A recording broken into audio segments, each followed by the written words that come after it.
Week 2 in the Pac-12 has wrapped up. The Buffs did it again, and they are far from the only storyline right now. Full reaction right here, right now. You are Locked On Pac-12, your daily podcast on the Pac-12 Conference.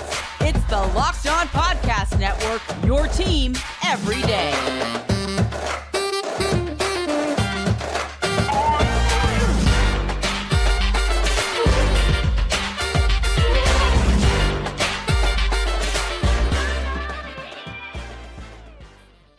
Welcome, everybody, to a late-night reaction episode of Locked On Pac-12. I'm your host, Spencer McLaughlin. Thank you so much for making this your first listen or your first view post-college football viewing. Hope you enjoyed this Saturday. Part of the Locked On Podcast Network, your team every day, and your number one source to stay up to date with our media rights and soon to be mostly team-free and beloved Conference of Champions. Like, comment, subscribe, rate, review.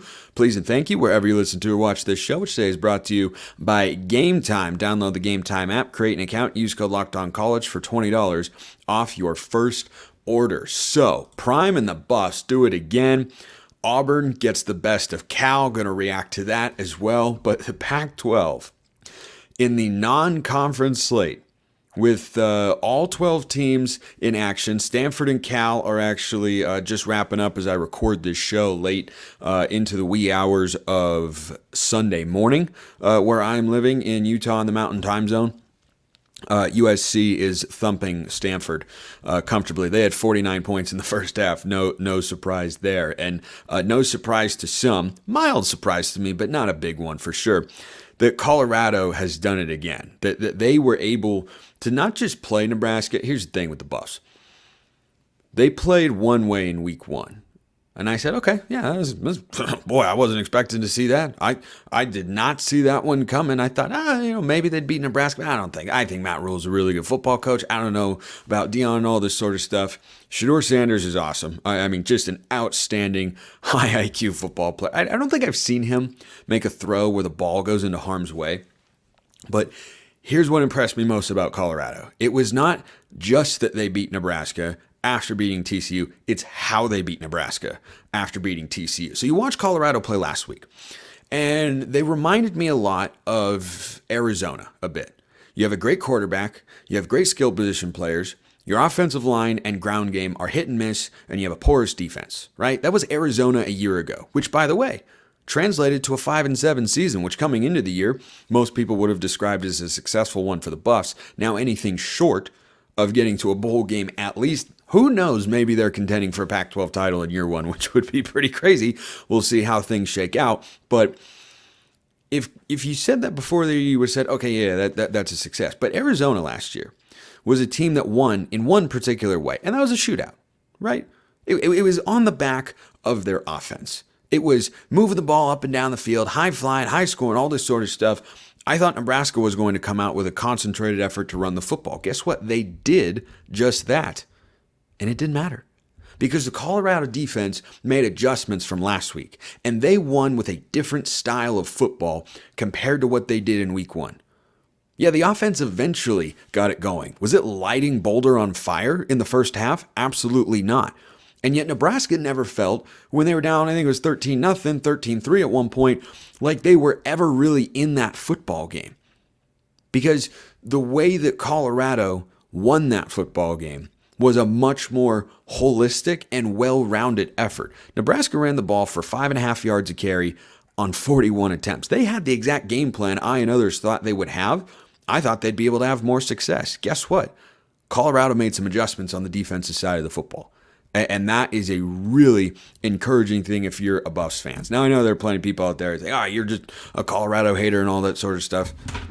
Needing to see more than 1 week, I think, is pretty reasonable. But I've seen 2, and I haven't just seen 2 weeks. I have now seen 2 weeks with distinctly different styles. This was a 13-0 game at the half. And then Colorado goes into halftime. They allow a touchdown, and then they make the adjustments. And then they get things roll. I continue to be impressed with Sean Lewis. Really, really impressed with him as the offensive coordinator. He has that unit operating at such a high level. Every single sequence, everywhere you look, they're doing really, really good things. So that was my big takeaway from the Colorado game there. The Pac-12 is the best conference in the country. Yeah, I think everybody understands this. I don't think you can argue it right now. I don't know how you would argue it. So USC beats Stanford, but each of the other 10 Pac-12 teams were in action on Saturday. Oregon beat Texas Tech 38-30. Washington beat Tulsa 43-10. Utah beat Baylor 20-13. That was an ugly football game. A lot of ugly football games played on Saturday. First half of the Colorado game, all of Auburn, Cal, Utah, Baylor, 4 quarters. That was all ugly. Washington State, we'll get to the Cougars later. Ooh, baby. Also, I have a message for television networks that I feel very strongly about. Oregon State thumped UC Davis. Colorado, of course, beat Nebraska. Arizona, a hard-fought overtime loss at Mississippi State, a valiant effort for the Wildcats. UCLA thumps San Diego State, and ASU falls to Oklahoma State, and Cal falls to Auburn with one of the worst losses Cal has had in quite some time. I mean, a lot of people didn't think they had a chance in that game. I was one of those people. They had more than a chance in that game. They should have won, and they didn't, because they can't kick a football and because they can't execute in the red zone, though Auburn's defense was quite good there. But the Pac-12 last week was 13-0 through weeks 0 and 1. And they come in today, and their only losses are 7 points on the road to Mississippi State, that might be a top 25 team, a 4-point loss between a team that's, I think, average in the SEC to a team that is average in the Pac-12 for Cal. Arizona State lost to Oklahoma State. I and others expected that to happen. But a blowout win against Nebraska. Washington State let Wisconsin climb back into it, but really they were in control the entire game. Jake Dickert, I didn't think they were going to win that game, by the way. Jake Dickert's a really good football coach. I knew that coming into the season. I did not know that they had such a great game plan to shut down that Wisconsin offense. Boy, the Pac-12, I have a statement about them to make later in the show. Well, I'll explain it later. They should have 7 teams ranked next week, which is crazy. They could have 8. There could be 8 teams ranked in this conference. I can make the argument. I don't think it would be 8. I think the answer is probably 7. But Oregon could have easily lost to Texas Tech. Utah could have lost to Baylor. So, those sorts of things even out. But the Pac-12 right now is just playing absurdly entertaining, fun, wild, different styles, lots of great players, high-level quarterback play. They're just playing great football, and they're playing winning football right now. And I just continue to double down on my take with all these teams, and now Colorado squarely in the mix as a team that you're not overlooking, that you're looking at going, oh, we have to play the Buffs. Oh, crap, that's not going to be an easy football game. How is anyone going to get through this conference with 1 or 0 losses? How on earth? How is that happening? I can't see it, but it's a fun time to be covering the best conference in the country, which for football will only exist for another 3 months. But guess what? I'm going to enjoy the heck out of the next 3 months. All right, let's talk about Auburn and Cal here. So Auburn and Cal played this slugfest of a game. This was a Justin Wilcox special. This was a California Golden Bears, dialed it up. This is how you wanted the game to look. And I did not care for the over in this game. I did care for Cal plus 6.5. That hit. I also liked Cal to win the football game. That very easily could have hit. But the Bears just couldn't get it together in the red zone. And this is something that I'd heard they were struggling with in fall camp. And boy, did that come to fruition on the football field on Saturday night in Berkeley. They had so many chances to win that football game. And I'm sure Auburn fans are having tons of fun with me, and they can do whatever they want. They're 2-0. Cal is not. At the end of the day, it's about winning, right? Who cares what it looks like as long as you get it done? Auburn won the football game. They played a really, really stout defense, but boy, Cal played some bad offense. And my biggest concern with the Bears going into that game was the offensive line and how it would match up with Auburn's front 7, and they were outmatched. I think that was pretty clear throughout the course of the game. Sam Jackson was under pressure. They didn't run the football consistently. Jade Knott got hurt. That didn't help, but I don't know that it was going to make too much of a difference because that Auburn front 7 was just gnarly. A couple more thoughts on that game. Many thoughts on Nutrafol, though, all of them positive, because that's the best way to regrow your hair. You don't have to choose between better hair growth and your health. Nutrafol provides a whole body health approach for men that promotes healthier hair. No drugs, no compromises, just better hair. Men think losing their hair is inevitable. kind of like Cal blowing that game against Auburn. Felt inevitable. It was then, but it's not in the hair loss situation. Take control of your hair's future with Nutrafol science-backed hair growth supplement for men. Nutrafol supports healthy hair growth from within by targeting root causes of thinning such as stress, hormones, environment, nutrition, lifestyle, and metabolism through whole body health. Take the first step to visibly thicker, healthier hair. For a limited time, Nutrafol is offering our listeners $10 off your first month subscription and free shipping when you go to Nutrafol.com/men, enter the promo code LOCKEDONCollege. Find out why over 4,000 healthcare professionals recommend Nutrafol for healthier hair. Nutrafol.com/men, spelled Nutrafol.com/men. Enter promo code LOCKEDONCollege. That's Nutrafol.com/men, promo code LOCKEDONCollege.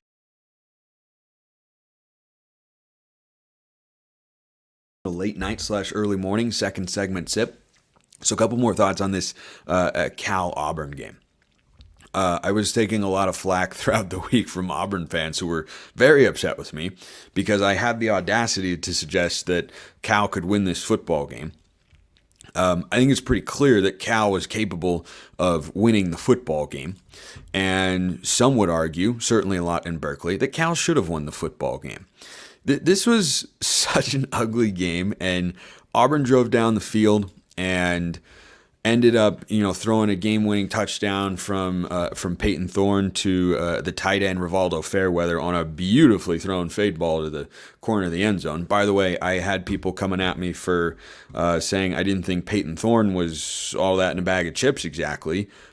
He was not always the quarterback, and he threw for 94 yards. So, again, color me unimpressed. He got the win. That's what matters. That's what you get. You get to celebrate. Absolutely. But I think there were a lot, I know for a fact, because they were literally nonstop all week in my mentions, telling me how much Cal was going to win this game, or how much Auburn was going to win this game by. Cal had no chance, and Cal was terrible, and Auburn was great and everything, and it was just an ugly football game. Here's the definition of an ugly football game. And Cal did not play well offensively, partially because they didn't do things very well. Their offensive line didn't hold up, and partially because Auburn played some really, really good defense. And Eugene Asante, he looked like an NFL player, first of all. I mean, he looked so fast on the football field. I was truly impressed watching him play defense. He was good. Here are the combined passing stats for the four quarterbacks that saw the field. Ben Finley was out there for Cal. Sam Jackson came in, did a lot of good things, also threw 2 picks. One of them was on a Hail Mary, so only 1 pick, I guess. But here are the combined quarterback stats in this game. 31 for 55. Oh boy. 256 yards passing, 2 touchdowns, and 3 interceptions. That's not good. That's not good. It was ugly. It was in an age of passing and offense and high scoring affairs. Boy, we didn't have that between Cal and Auburn. That was I loved watching it, by the way. That was, I think, Auburn fans' first experience with Pac-12 After Dark. And just so you know, Auburn fans, by Pac-12 After Dark standards, that was so tame. I mean, that was the mild salsa form of Pac-12 After Dark. You notice that there were jalapenos in there, but we hadn't upgraded to the habanero ghost pepper level. We weren't even close to it, as a matter of fact. So that's why if the Pac were going to continue, I would say, man, I would love for Big Ten and SEC teams to come out west more often, because it gives programs like Cal, like props to Auburn, by the way, for coming out west, for scheduling this home and home. Cal will go back down there next year. Could be a fun football game, but this was an entertaining football game. That was the best crowd Cal has had in a long time, and that was very opponent dependent. It was a big opportunity. It was a great game to watch. Cal showed themselves very well on the one hand and not well on the other hand. Their defense looked good. I thought it might. Their offense struggled because they couldn't block Auburn's front seven. And that's just the way the cookie crumbled for them. They did end up winning it. It was a bounce-a-ball game. The ball bounced Auburn's way. So Auburn gets props for the defense that they played there, but mostly I want to give Auburn props for coming out west. As a program, I hope Auburn fans enjoyed it, even the ones who were so upset with me for having the audacity to think that Cal could win the football game. What a ridiculous notion in a game that finished 14-10. So let's move on from that one. Other games around the Pac-12. How about Arizona? I'm going to have my winners and losers segment on Monday's show, as always, and that is a mood for the fan base, not a direct reflection of the result that took place in the game that was played.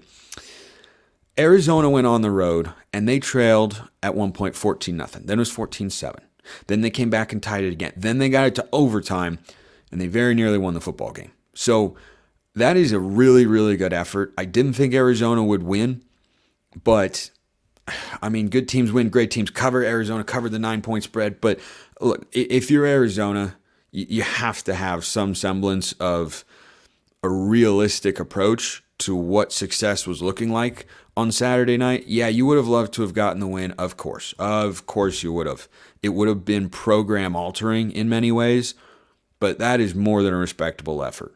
And it's just further indication of what I've seen with Jed Fish since he took over. Upward trajectory for Arizona. I think that's a bowl team this year. And I still think they're upsetting Utah late in the season. Speaking of pulling an upset, did you guys see what happened in Pullman, Washington over the course of like the late afternoon, kind of evening sort of time? Did anybody see what happened? I give Washington State so much credit. And I have liked them coming into the season, thought they're a good team. I think their ceiling is a 9-3 football team. That is what they looked like on Saturday in Pullman. I mean, that is a tough place to play. I overvalued Luke Fickell and Tanner Mordecai's value to the Wisconsin offense. And look, I thought that Wisconsin would be able to get it done. I was incorrect. And boy, do I love being incorrect sometimes. This is another statement for the Pac-12, planting our flag in the ground, a la Baker Mayfield at Oklahoma State in 2018, saying this is the best conference in America. It just is. That's what you have in the Pac-12 right now. Washington State, if they are not ranked in the top 25 when the AP poll comes out, you are going to hear me go on a rant like you have never heard before on this show. Wait to see what happens, but history would suggest that Washington State should be ranked. This game was not as close as the final score indicated. Wisconsin, to their credit, had a second half comeback. They went 13-7 in the second half, and they pulled themselves to within 2 points after trailing 24-6. Washington State was in control. Ron Stone Jr. and Jackson, his counterpart on the D-line, they were beasts. They were absolute beasts. And man, I think Jake Dickert is a really good football coach. And I have long said in all this realignment stuff, I feel bad for Washington State because they've made the right decision here. And Jake Dickert's a good coach. This is an example of that. I had them 7-5 coming into this season, losing this game to Wisconsin. So far, I have no reason to indicate they can't be an 8 or 9 win team. I mean, that was so impressive. Now, they were at home. They're going to have tough games on the road this year. But that was so darn impressive from the Cougars, and I loved what I saw there. You know something I couldn't stand? Okay. Let's make something very clear. Let's call out the elephant in the room before I have this take. I talk about conference realignment a lot on this show. Everydayers may notice that I have not talked hardly any since football season began. You know why? Because football season is the reason that we care about realignment in the first place. Because we care about football first and foremost. That is what we care about. So when football actually shows up, I understand the offseason coverage with realignment. It's the biggest story out there. It deserves to be covered in the way that it does and talked about extensively. And you guys all love it. I totally understand that. But when football season is here, you're going to hear me keeping the realignment to a bare freaking minimum on this show because football is what we care about. And I have a gripe to pick with ABC and the broadcast that they put on and a decision that they made. No gripes with GameTime, though, because that's the best way to get last-minute tickets no matter what sort of event you're going to. Buying tickets to your favorite events, it shouldn't be stressful. Doesn't have to be. GameTime is the fast, easy way to buy tickets for all the sports, music, comedy, and theater near you. Forget planning months in advance. GameTime has deals on tickets right up to the day of the event. You can also go in there, and they have this really neat feature where you click on the seats, and you get to see a picture of what it's going to look like no matter what event you're going to, so you can have an actual idea of, hey, what's it going to look like from here? Do I want to go to this seat? Do I want to go to that seat? Am I willing to pay a little more to go up? Am I willing to pay a little bit less to go back if that's the view? You can compare all of that. Snag the tickets without the stress with GameTime. Download the GameTime app, create an account, use code LOCKEDONCollege for $20 off your first purchase. Terms apply. Again, create an account, redeem code LOCKEDONCollege for $20 off. Download GameTime today. Last minute tickets, lowest price guaranteed. I need to get this off my chest. So here I am watching Washington State on ABC against Wisconsin, the biggest game in Pullman in the non-conference slate since 1998. And the Cougars are in the process of dismantling the Wisconsin Badgers. And what does ABC decide to do? They grab Pat Chun, a guy who I've liked throughout all this realignment nonsense, the athletic director for Washington State, and they start asking him questions in the middle of the football game about conference realignment and where's Washington State going to end up. What on God's green earth are you doing? What producer or reporter, I don't know whose idea it was. I don't care whose idea it was, but I'm going to be straightforward with you right now. That was a dumb idea. Nobody, I repeat, nobody wanted to hear, I like Pat Chun when you're not in season, if it's during the week and you have to address this stuff, I get it. In the middle of a football game. Do you know how many few football games there are a year? Washington State most likely is going to play 13 football games this year. 12 in the regular season and 1 bowl game. There are 13 days out of 365 every single year for Washington State fans to turn on the television and watch their team play football. There are, let me do some math here, 352 other days to talk about realignment. That is not one of them. I don't ever want to see that again. Do I have any influence or sway? Probably not. But holy smokes. And the Mountain West games that I'd seen, they had on Gloria Navarez, the Mountain West commissioner. And look, when it's the Mountain West team at home and it's their broadcast essentially that they're responsible for, I understand it a bit more. But I had the same reaction. I was more just appalled by the fact that it was Washington State. That was the Pac-12 broadcast, right? Under the Pac-12 media deal. So it was put on by the home team. That's the way college broadcasts work. And the fact that they said, yeah, we want to have the athletic director on and do an interview right in the middle of a strip sack touchdown. That's what happened. And we missed that to hear him say nothing new. He doesn't know anything. He's not going to give you anything right there. It was such a ridiculous, frustrating notion that anything could ever be more important than what happens on the football field while there is actual game action going on. Shame on ABC for organizing that, and I hope it never happens again. That was utterly ridiculous. If I were a Washington State fan, I would have been hotter than Hades. I would have been scorching mad that was going on. Like, hey, why are you talking about something that isn't the football game taking place right in front of you? Just utter ridiculousness from the broadcast there. And as a play-by-play guy myself, that is all absurd. You know what it reminds me of? ESPN last year cutting in, trying to see if Aaron Judge was going to hit his 60-second home run during the middle of college football games. Nobody cares. Nobody cares. There's so many other ways to consume that. Baseball fans were going to consume that no matter what. It was such a ridiculous thing. And Sean McDonough had this perfect line where they said, well, the tarp is on the field at Yankee Stadium, guys, so the game's delayed. And he goes, oh, what a shame. just completely disregarding it because guess what? College football fans care about college football. There are 13 days a year, maybe 12 if Washington State, craters from here on out. Clearly that's not going to happen because they're about to be in the top 25, or at least they should be. There are 13 days a year for fans to watch their college football teams play on television. Leave the realignment for the other 352. I know how this works because that's how it goes on this show. Realignment can take up all the oxygen it wants, generate all the storylines, all the headlines and everything, and all the attention. You send me all the questions and everything. It can do that in the offseason. If you send me a mailbag question right now about realignment, I got to be honest, I might not answer it, and I've never done that before because it's football season, and I don't care about anything else beyond this wonderful, beautiful sport that is college football. Okay, I'm done. Done with that. Gosh, that was ridiculous.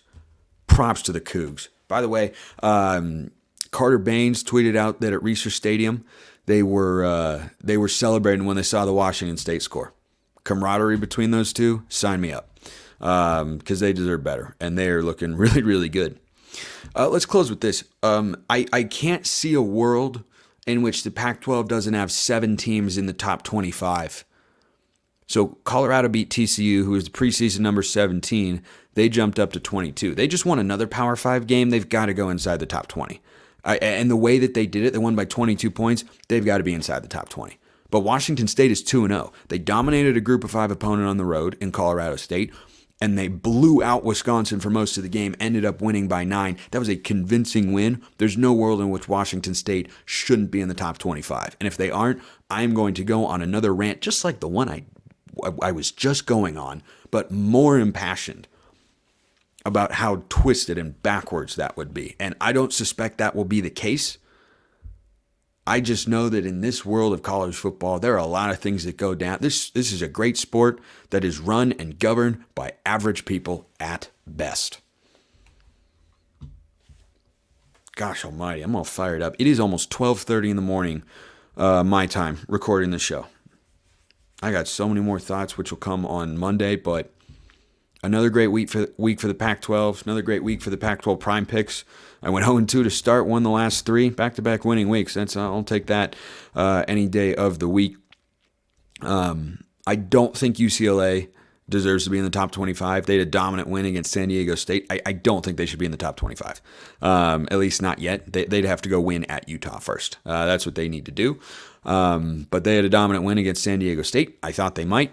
And props to the Cougs. Props to the Cougs for a big win. Washington won comfortably, no surprise. Utah, squeaked out. Utah and Oregon both playing the same game.